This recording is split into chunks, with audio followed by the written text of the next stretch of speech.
Leibak asigi Umang Saruk hengat-hannabagi pandamda National Mission for a Green India GIM ki makhada Manipur ki Oina Lupa Crore kuntra Lakh gi shenpham Houkhiba Chahi Asida Kaithakhre hairi wafam asi hojik chathariba Lok Sabha ki budget session asida Environment, Forest amasung Climate Change ki Minister of State Kirti Vardhana ayiba paufum oina pikibane.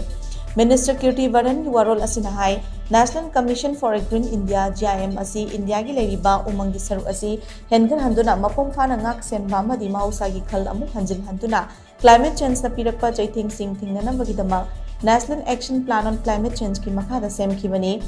Hairiba mission asi National Action Plan on Climate Change ki makhada semkhiba mission nipan ki manungda mani mission asi ki makhada maru ina pangthokadaba thabak thoram singdi akhanaba mafam singi forest amasung forest nataba area singda eco restoration ki thabak thoram sing paikhatpani.